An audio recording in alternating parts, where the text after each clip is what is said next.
All right, welcome back to Blurred Summits, everyone. Today we are going to be talking about how to stop procrastinating. Whenever we're, procrastinating when we're pushing things off, we don't want to do them, we're making up excuses. Today we have 10 tips for you.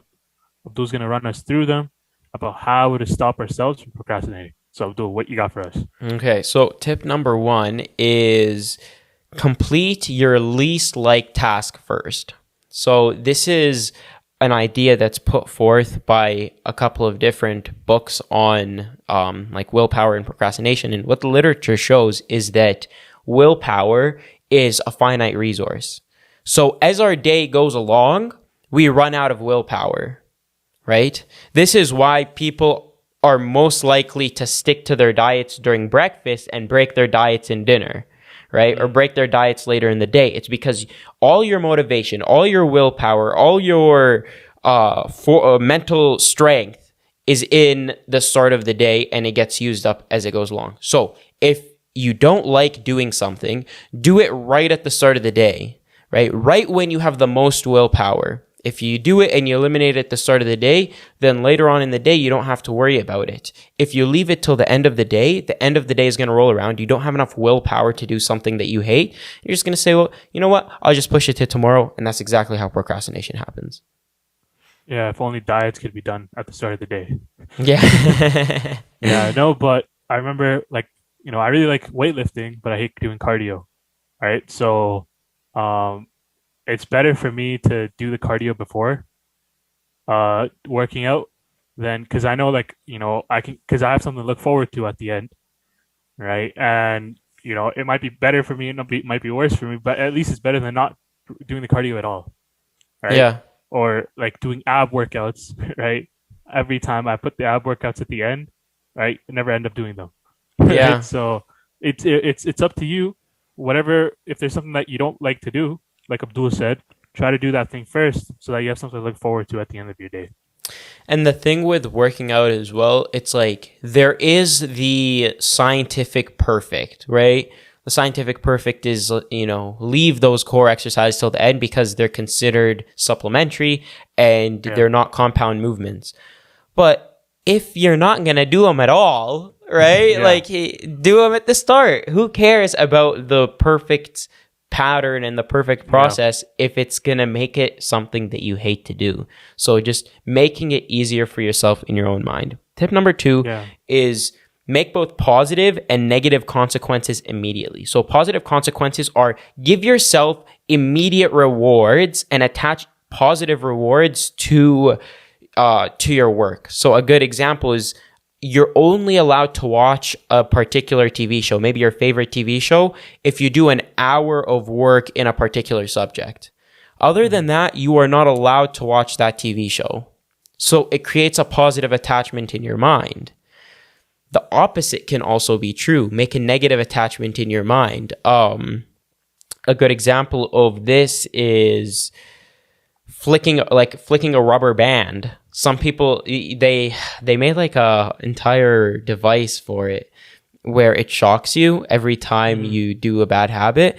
But a real cheap way of doing it, instead of buying a $120 wristband, is to just put a rubber band on your wrist. And every time you find yourself procrastinating, flick it. So what this does is that this little amount of pain that you inflict on yourself you begin to attach pain to procrastination. So now when you procrastinate, you have a little bit of a weird, eerie feeling. It's something that you don't like doing as much. So attaching these positive and negative attachments to procrastination is a real good way to help to eliminate it. So is that like behavioral conditioning? Yeah, exactly. That's exactly like behavioral conditioning. And Pavlov's dog. Exactly. The dog experiment where he basically rings a bell, and every time he rings a bell, he gives the dog a bit of food. So the dog starts to make saliva, right? Yeah. And one day he rings the bell, but he doesn't give him any food. The dog still creates saliva because of it's anticipated. So in that exact same way, we're no different than dogs. It was like in The Office. Remember Yeah, that? I was about to say that, bro. I was like, oh, if you watch The Office, oh man, it's one of my favorite pranks. Yeah, it was so funny. It was hilarious. For Oh the man. people who didn't watch it, it was one character was giving him the mints, right? Like what were they called again?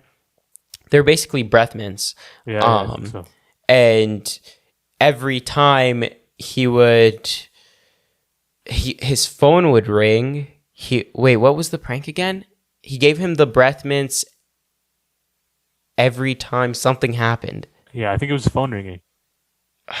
Because like remember he's like he Yeah, picks up yeah, the phone and then he's like mint, right? exactly. So every time his phone rang, he expected this mint. One Mm. day, phone rings, he doesn't get the mint. All of a sudden, he's like, oh, I have this real bad taste in my mouth because we compensate for these things. So, Yeah. we're really no different. The next tip, it's don't attach your self-worth to your performance. A big reason psychologically why we procrastinate is because if I do a task, let's say I do something and I fail at it, then my performance is poor. I believe that my self worth is poor as well. I have no value if I don't perform. So the alternative is I'm just going to keep procrastinating it because guess what? If I never do it, I can never fail, Mm-hmm. right? So a lot of the times that's what we do. I personally did this with an exam that I was supposed to take 2 summers ago. When I look back at it now, I could have written it 2 summers ago. I ended up putting it off for another year. Mm. And I made up a bunch of different excuses. Oh, Immad, you're offline. Yeah. Could you start that tip again? Yeah. I don't know what happened. Yeah. All good. So a personal example is that 2 years ago, I was planning to write a big exam over the summer. I ended up pushing it off, procrastinating until the summer after. And, I made up a ton of different excuses for why this was. But now when I'm really looking at it objectively, it's because I tied my self-worth very closely to my performance. Mm. If I performed poorly on that exam, then I have no particular self-worth, right? I'm less valuable as a human being if I don't perform. And that's a very toxic mindset to get into, and it leads us to procrastination. I could have written it during that summer quite easily, I believe, but I procrastinated it because of that association. It's a very dangerous one. Also, something I find really interesting, is somewhat related, is like as you get older, things that you used to do seem easier. Like for example, like when you're in grade three, you look up to the grade six kids. You're like, oh my god, like grade six must be so hard. Right? Then you're in like grade nine, you're looking back at grade six, you're like, what the hell is going on? Right? Mm-hmm. So with like all these tests, right? And like I'm sure the test that you had to write was hard, right? But like as you move on in life, there's only gonna be harder things to deal with, right? Because that's where the growth happens, right? So to kind of reframing, your self worth with, eventually, if I work hard enough, it'll get easier, Yeah. right? So attach your self worth to the amount of effort that you put in instead of the results that come out of it. Exactly. That's exactly what it is, right? Attach your self-worth to the process, to the effort that you can place, because these are things that you can control. Inevitably, you'll perform poorly, right? There is very few times, pretty much no times, where a person can perform perfectly throughout. Mm-hmm. They will have a shortcoming somewhere. You're going to get caught somewhere. So if you get caught now, or if you get caught 5 years down the line, or 5 years back, you will get caught. So don't attach that self-worth so that you can, keep treading and not procrastinate the stuff that you need to get done. The next tip that we have is make it hard to procrastinate and easy to get started. So let's say, for example, I remember seeing this tip on a blog somewhere, is they said one of their goals was to learn how to play guitar. So what they actually did is they took their guitar stand and they put it right beside their lounge chair with their guitar on it. Why? Because if the guitar is right there, then if he wants to practice playing guitar, he just picks it up. Easy. Same thing. Let's say you want to get more into reading books. Keep your book. Don't keep it in this big bookshelf where it's halfway across your house to go get it, right? No, keep the book right on the desk beside where you're going to be reading it. Right on your nightstand table. Keep the things close to you. Make it as easy as possible for you to do the things that you want to do. And then the same thing, the opposite. Make it as hard as possible to procrastinate. So you can do this through putting, there's certain services you can use to block tabs during certain times of the day, right? Like block Facebook, block YouTube, block these things. And it's behind a password wall. So it's harder to get yourself to do these things. Make it hard to procrastinate, right? Put your phone far away from you. Make it hard for you to go grab it. Make it easy for you to get your work done. Let's say, for example, you're going outside to study. Bring everything with you in abundance, right? Bring extra pieces of paper so that you don't give yourself the excuse of, oh, I don't have the right tools to get it done, Yeah, I know. I have my desk set up so that I just plug there's like one cable I have to plug my laptop into, and like everything's connected, Yeah. right? And so that just makes everything so much easier. And like if you having your cable management done really well is also a huge thing, right? Because then you're not worried about plugging this in, plugging that in. One cable, you're just getting straight to work, right? Mm-hmm. I always have the same thing with my console. That's a different story. Yeah, you're eliminating your possibility for excuse. You're eliminating from before. You would have had the excuse, oh my God, there's so many things I need to plug in. Oh my God, this is such a hassle. All these different things. What excuse do you have now? You don't have anything. Everything is clean, put together, good to go. The next tip that we have is use short-term motivation. So oftentimes we talk about motivation and how you don't want to just have short-term motivation be the thing that drives you. You want habits, you want good practices, you want internal motivation and inspiration and passion and all these things. But you know what? Sometimes utilize short-term external motivation. It's really good for getting you to pick yourself up and at least get started. It won't last you long. It might only last you 10 minutes, 20 minutes, but it'll at least get you started. It'll at least eliminate that initial procrastination. Go look at a motivational photo, read a motivational piece, watch a motivational video, talk to a person who is very motivating, listen to a motivating story. All of these different things just to spark that flame inside you to get you to go a little bit. The spark, sometimes it doesn't last. Most of the time it doesn't last. But it's a lot easier to start a fire when you have a spark than if you don't have any spark at all.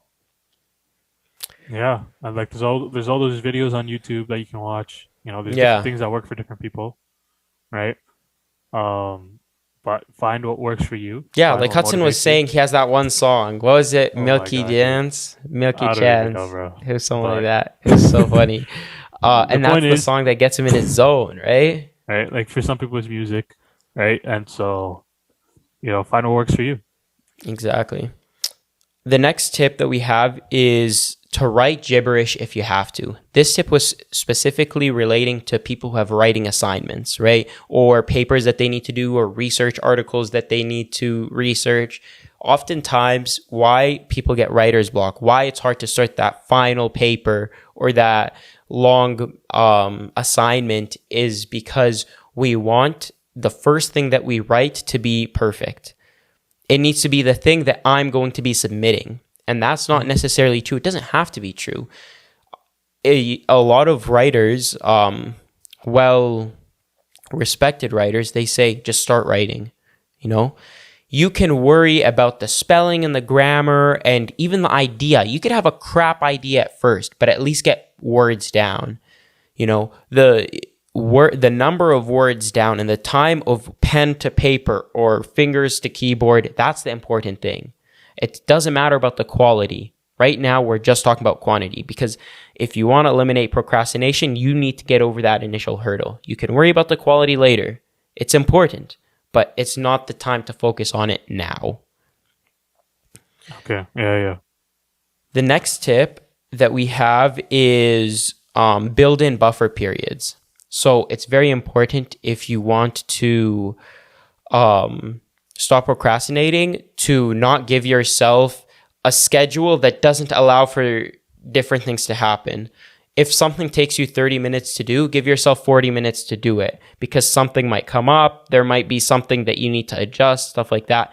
If your schedule isn't as aggressive on yourself, then you're more likely to stick to it. If your schedule is very aggressive and it's like down to the exact minute, you're more likely to fail and end up pushing things off into different areas. Yeah, it's like also with that, it's some people they give like themselves like this crazy checklist that they have to get done for the day. Try to organize that checklist with, these are things like I have to get done, right? And these things will be a bonus, right? Because Mm, when you look at it that way, you're not like totally discouraged at the end of the day. It's like, oh, I didn't get anything done. It's like, like at least I got these things done, and this stuff was a bonus, right? And that'll help you spend your buffer time better as well. yeah. The seventh tip that we have is don't fantasize about the end. So it's very important to know where you're aiming, to know what is the end product that I'm working towards. Otherwise, we're just headless chickens running around, right? Yeah. But if we spend all of our times fantasizing about how great I'm going to be, how great the outcome is, how great the product's going to be, then what we do is we put off the actual work that needs to get done now, right? So know where you're going, know the end, use that as motivation, use that as inspiration, but leave it there. Don't spend 90% of your time doing it. The majority of your time should be spent doing the actual work. Not the majority, the vast majority of your time should be spent doing the actual work and really getting down to it. A minority of the time should be spent in visualization of the end and planning to that end goal. The eighth tip that we have is to figure out the root causes of your procrastination. So each of us, we have different root causes for our procrastination. Some people say it's because they're not passionate about the thing, right? They procrastinate schoolwork because they don't like that particular subject. Some people's root causes are different. Some people, maybe the root cause is simply that they don't have the right resources around them. One of my root causes for procrastination in the past was that I had a poorly made system. Once I really decided to fully integrate into the Apple ecosystem, my life became, that's all I'm saying is that is that you need to buy Apple products. No, when I really decided to kind of sync everything up, Mm-hmm. it made a big difference for me procrastination wise, because it's so much easier. It's just quick to do things. I can do it easily. I don't have to wait for my old laptop to open up and it takes 5 minutes to open up everything. Now everything's quick, it's easy, it's simple, it's synced up, it's clean. You have the same calendar on all your apps. I have the on same all calendar, your everything. I can devices. check everything wherever I want. It's in my pocket, it's in my backpack, it's right. So everything, it just works well. I found that was one of my root causes and that was something that I could fix. So I fixed that root cause. It helped to fix my procrastination.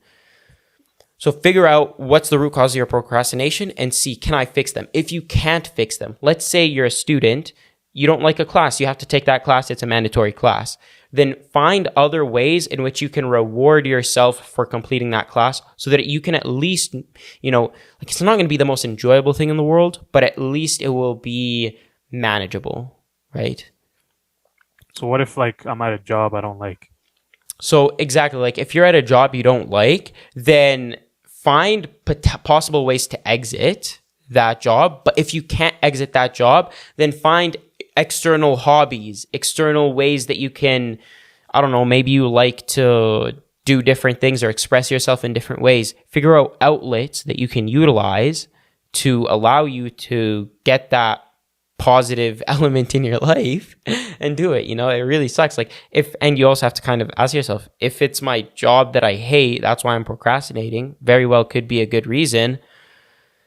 But, maybe it's time to figure out a way to leave and to figure out a way to do better, right? And then last but not least, our 10th and our final tip is to just get a grip. Sometimes with procrastination, we can talk about it all day. I remember, I used to watch video on video about procrastination. And it's like, how ironic is that? I'm watching videos about procrastination while I'm procrastinating. Like, that's the most ironic thing ever. And it came down to a point where I just had to get a grip and just start doing the work, right? Just cut out the excuses, cut out the reasons. Sometimes it sucks and you have to do this stuff when you don't want to do this stuff, but that's just the way it goes. It doesn't mean that it's always going to be that way, but sometimes we just have to, pull our shoelaces. Is that the saying? We have to pull our shoelaces. Yeah. Pull up your straps. Pull up your straps. Up the boots. Boots, straps. That's what they do, boots and straps. Pull up your straps. I don't know, maybe. Pull up your boots. I don't know. Pull up your boots. You just have to pull yourself together and just get to it, right? Mm-hmm. That's really the last and possibly the best, most important tip on this list. Pull up your boots by the straps. That's it. Pull up your boots by the straps. Yeah. Is that not it? I don't know. Do boots have straps? I don't know, bro. Right? What are straps, bro? Right? Straps? Oh, straps? Pull yourself up by your bootstraps. That's what it is. What? Bro, this is on the HuffPost.com. Well, I don't know, something like that. But, just get to it, get down to it. Best of luck to everyone. Thank you guys so much for tuning into today's episode about procrastination. If you found any of these tips helpful, be sure to think of one friend who could benefit from these and be sure to share this podcast with them. Catch the full video podcast on YouTube. The full audio podcast is out on all platforms. Be sure to follow us on Instagram for more content. Thank you.